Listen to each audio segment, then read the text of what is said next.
नमामि शम्भुं पुरुषं पुराण नमामि सर्वज्ञमपारभावं नमामि रुद्रं प्रभुमक्षयन्तं नमामि शर्वं शिरसा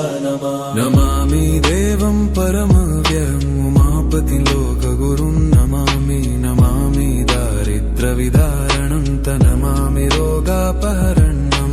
नमामि कल्याणमचिन्त्यरूपं नमामि विश्वोत्थबीजरूपं नमामि विश्वस्थितिकारणं नमामि संहारकरं